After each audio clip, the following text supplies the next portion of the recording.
Dieu, dans le Saint-Coran, dit Bismillah ar-Rahman ar-Rahim ذَلِكَ وَمَنْ يُعَظِّمْ شَعَائِرَ اللَّهِ فَإِنَّهَا مِنْ تَقْوَى الْقُلُوبِ. Voilà, dans le sens, voilà ce qui est prescrit.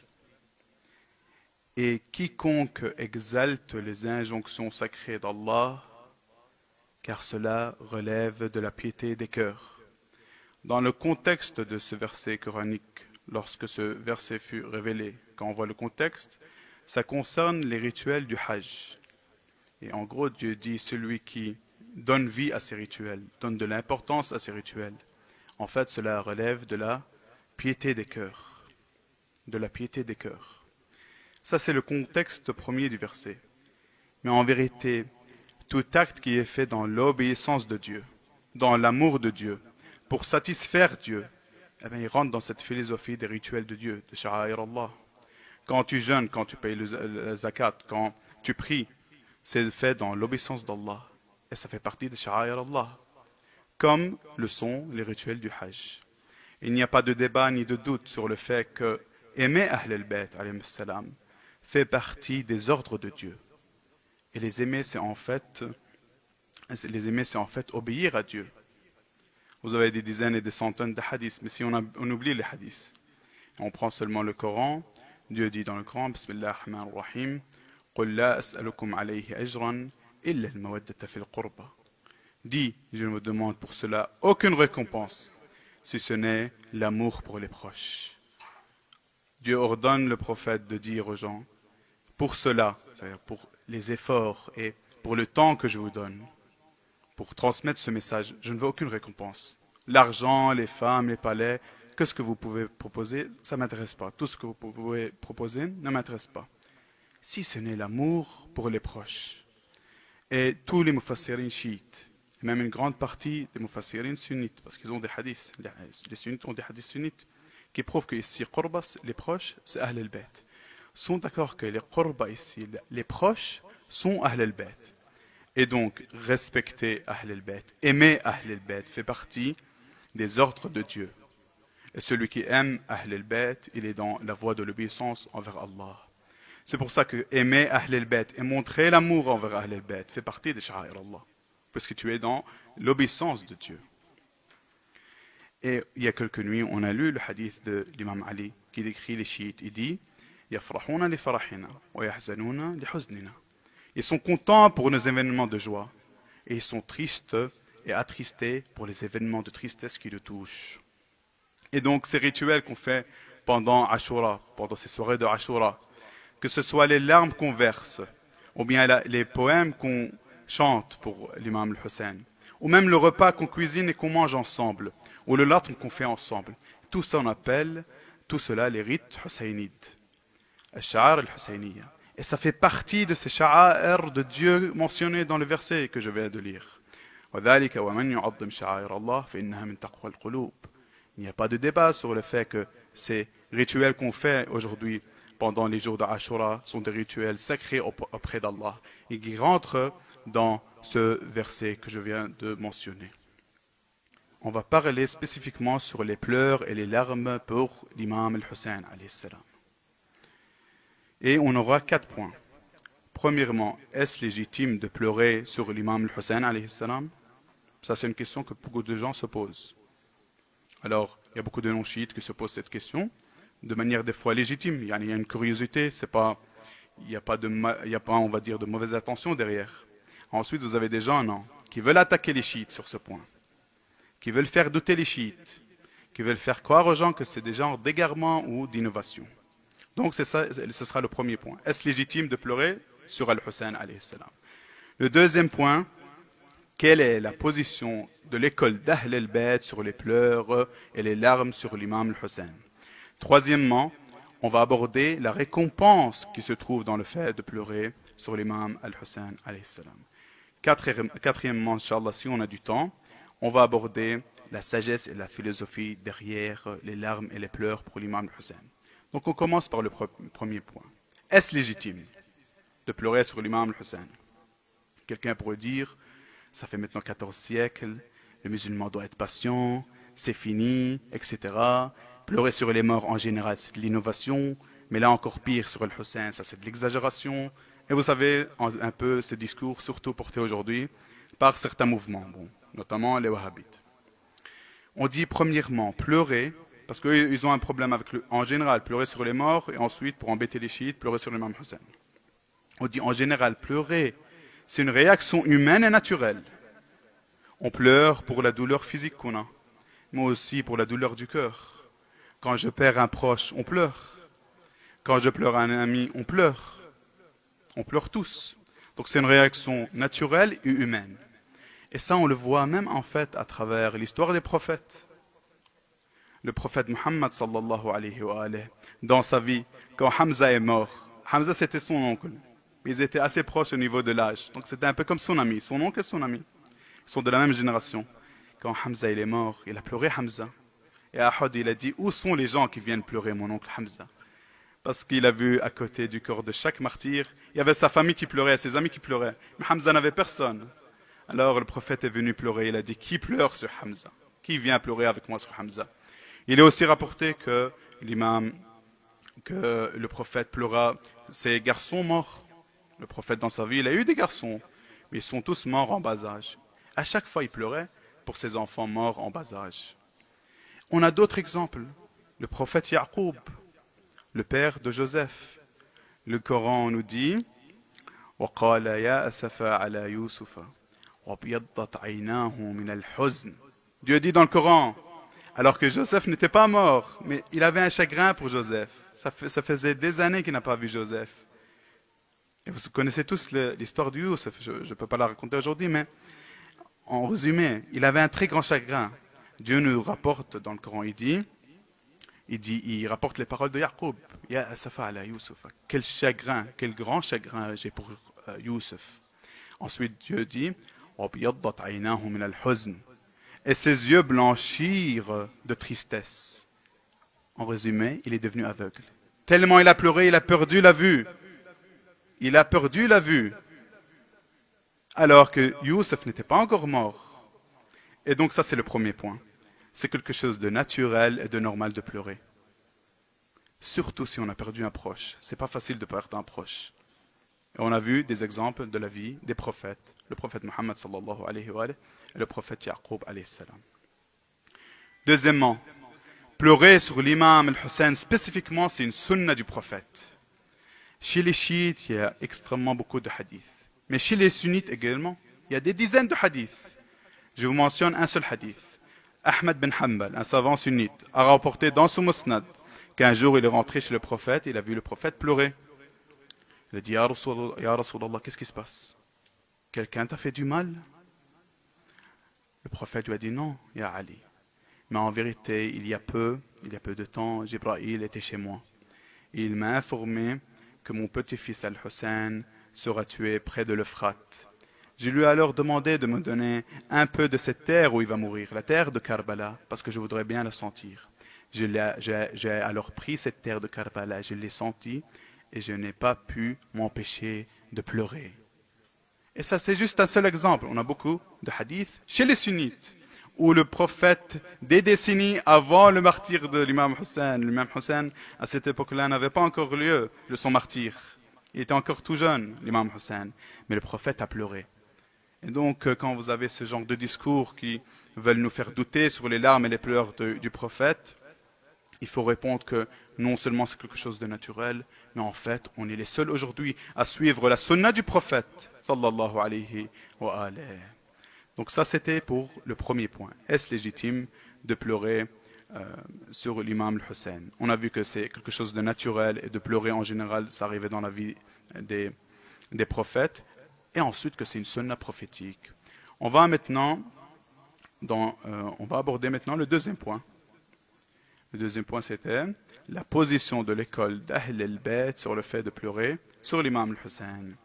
En général, dans le chiisme, dans cette école de l'islam authentique, préservée par la voix d'Ahl al-Bayt,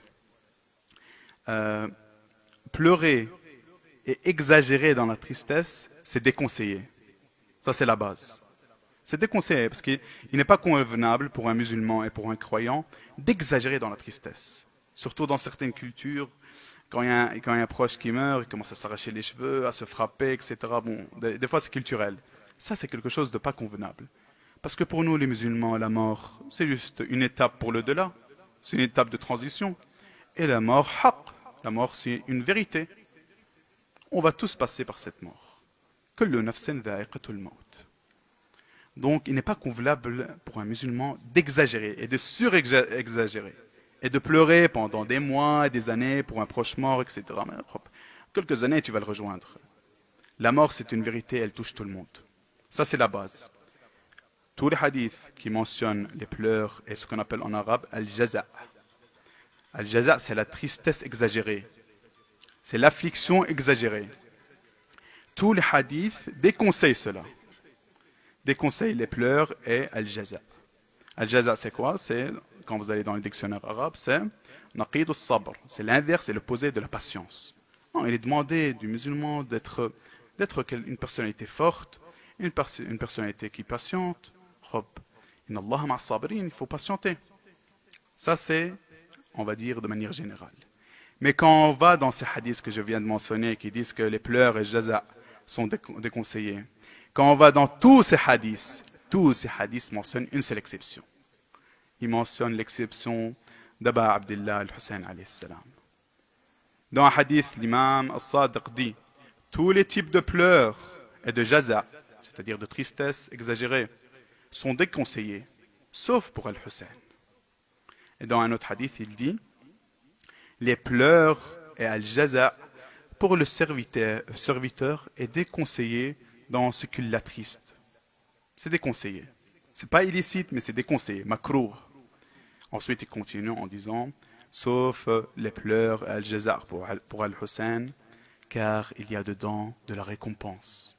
Il dit au contraire, pour l'imam al-Hussein, c'est non seulement c'est pas makrouh, mais c'est en plus conseillé, et il y a de la récompense dedans. Et donc, al-jaza' et les pleurs en général, c'est conseillé, mais pour l'imam al-Hussein, c'est conseillé, il y a de la récompense dedans. Alors, le pourquoi du comment, on va l'aborder dans quelques instants, Inch'Allah, quand on va arriver au 4e point. Le 3e point, toujours dans le sujet des pleurs et des larmes pour l'imam Hussein. Le 4e point, la récompense qui se trouve dans le fait de pleurer pour l'imam Hussein. Nous avons des dizaines et des centaines de hadiths sur ce sujet. On a Kamel Ziyarad, un livre extrêmement connu. Son auteur l'a compilé pour ce sujet. Il y a beaucoup de hadiths, mais aujourd'hui, je vais mentionner un seul qui est assez intéressant. L'imam Sadiq dans Bihr al-Anwar, dans ce hadith, il dit celui qui verse une larme pour Al-Hussein,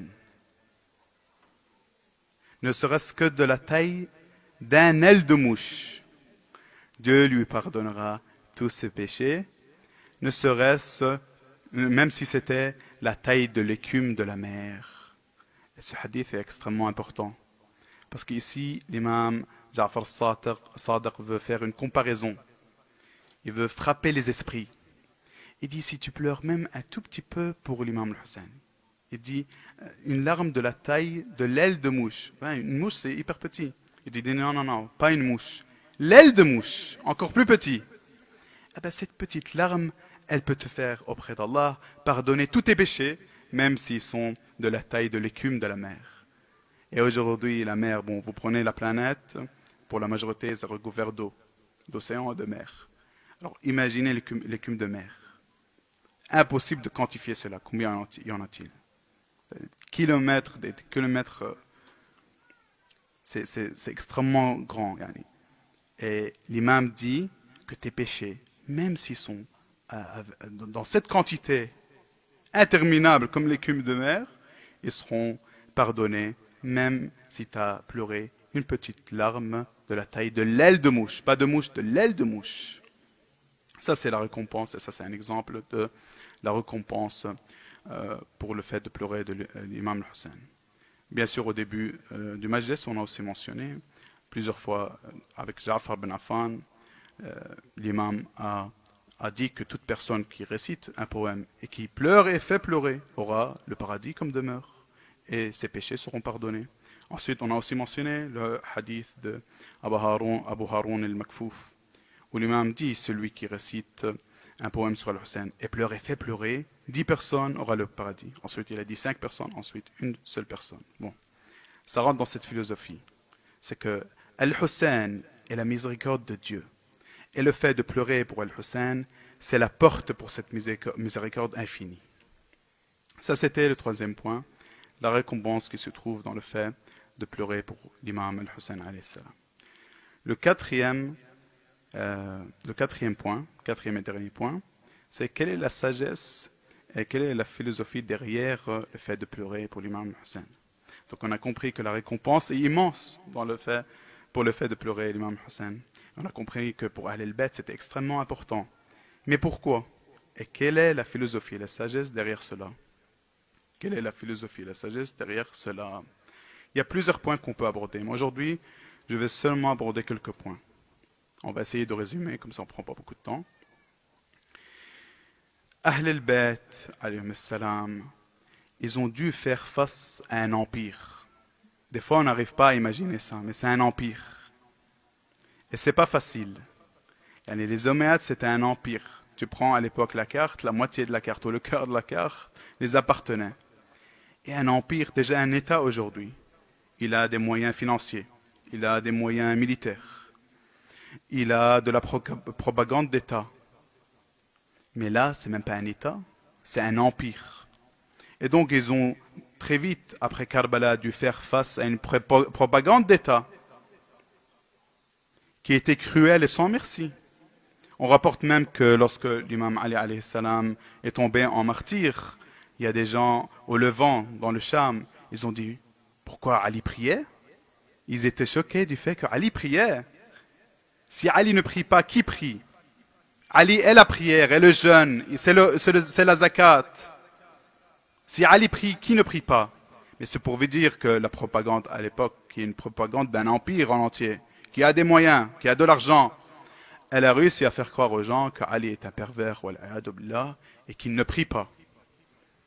Et donc face à cette propagande, les élus de Dieu qui étaient Ahl al-Bayt avaient besoin d'un moyen pour contrer cette propagande et pour toucher les cœurs.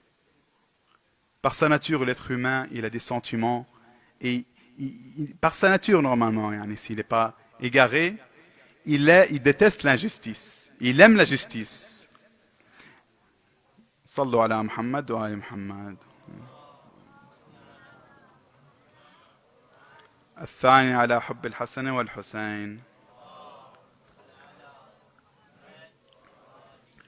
الثالثة لتعجيل فرج صاحب الزمان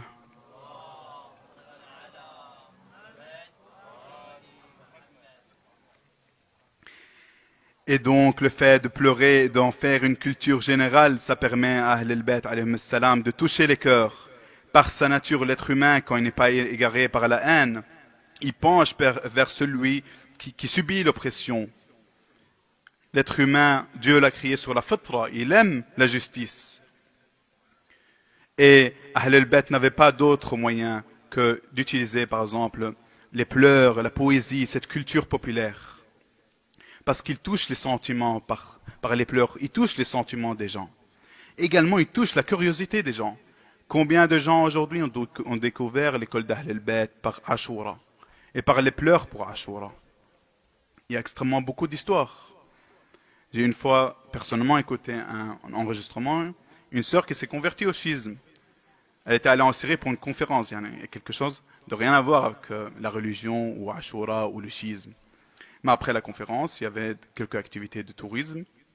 Et vous savez très bien que le mausolée de Sayyida Zainab en Syrie, il est premièrement extrêmement connu et puis très beau. Il y a même des gens non chiites et non musulmans qui vont le visiter. Au niveau de l'histoire, de l'architecture, c'est un lieu assez important. Et donc elle dit, on est allé, on a visité plusieurs endroits, dont le mausolée de Sayyida Zainab. Et là-bas, j'ai vu une femme pleurer, mais vraiment beaucoup. Elle, c'était une sunnite. Je lui ai alors demandé, mais pourquoi tu pleures? Elle était près de la cage de Sayyida Zainab. Elle pleurait de manière exagérée. Cette femme lui a dit, je pleure pour Al-Hussein. Alors l'autre femme lui a dit, Al-Hussein, c'est qui? Ton cousin, ton mari, ton fils? T'as perdu un proche qui s'appelle Hussein?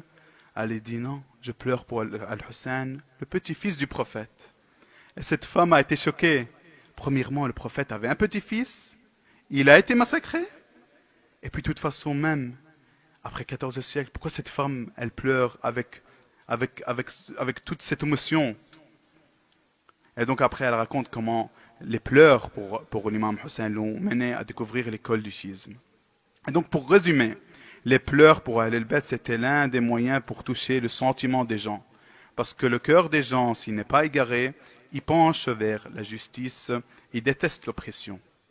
Et donc, contre cette propagande d'État et d'empire qu'étaient les Omeyyades, c'était l'un des moyens pour Ahl al-Bayt, pour toucher le cœur des bonnes personnes et les guider vers l'imam al-Hussein et les faire découvrir cette tragédie qui était la tragédie de l'imam al-Hussein. On espère, Inch'Allah, dans ces nuits, d'avoir de la part de Dieu les bénédictions de l'imam al-Hussein. Inch'Allah, de verser, même si comme on a vu, une larme de la taille d'une aile de mouche. Parce que ça, même cette quantité de larmes, c'est une réussite de la part d'Allah.